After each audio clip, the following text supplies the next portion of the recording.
religion, patriotism, race, wealth, class, and every other form of arbitrary, separatist identification and thus conceit has served to create a controlled population, utterly malleable in the hands of the few. Divide and conquer is the motto, and as long as people continue to see themselves as separate from everything else, they lend themselves to being completely enslaved. The men behind the curtain know this, and they also know that if people ever realize the truth of their relationship to nature and the truth of their personal power, the entire manufactured zeitgeist they prey upon will collapse like a house of cards.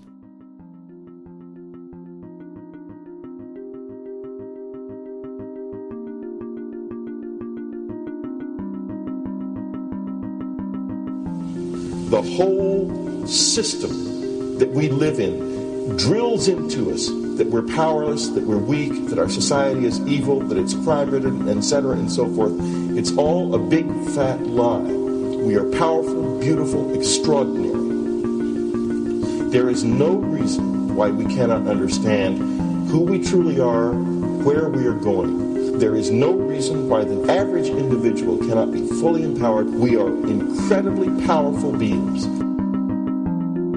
You know, I think I spent 30 years of my life, in the first 30, trying to become something. I wanted to become good at things. I wanted to become good at tennis. I wanted to become good at school and grades and everything I kind of viewed in that perspective. I'm not okay the way I am, but if I got good at things, you realize that I had the game wrong.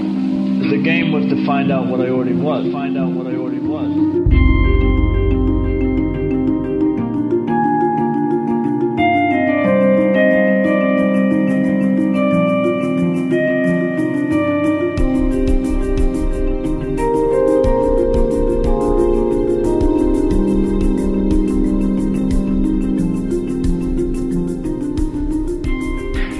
Culture, we've been trained for individual differences to stand out.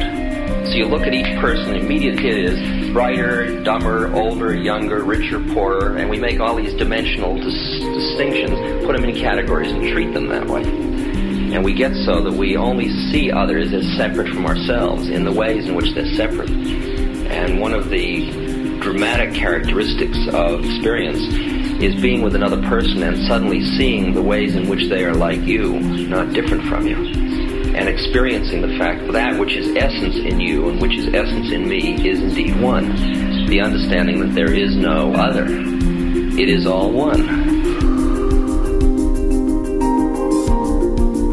And I wasn't born Richard Albert. I was just born as a human being. And then I learned this whole business of who I am and whether I'm good or bad or achieving or not. All that's learned along the way.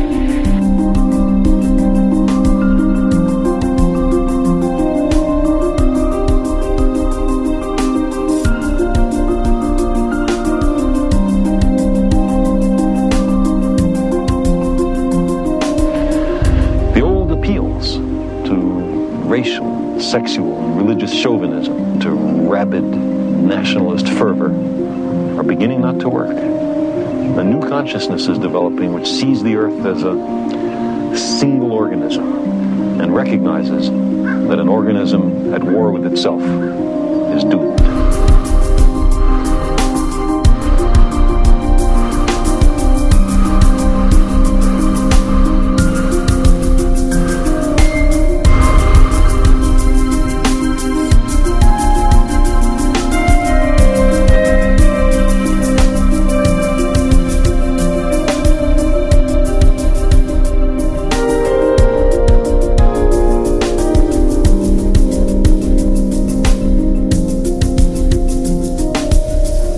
Bill Hicks used to finish his shows with this.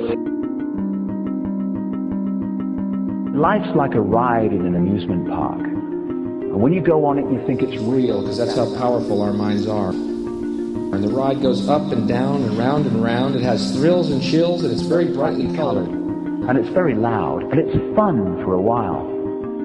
Some have been on the ride for a long time, and they begin to question, is this real, or is this just a ride? And other people have remembered, and they come back to us and they say, hey, don't worry. Don't be afraid ever, because this is just a ride. And we kill those people. Shut him up. I've got a lot invested in this ride. Shut him up. Look at my furrows of worry. Look at my big bank account. My family, this has to be real. It's just a ride. But we'll kill those good guys who try and tell us that. You ever notice that? And let the demons run amok?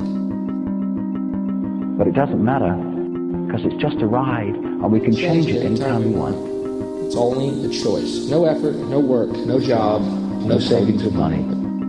Just a choice right now between fear and love.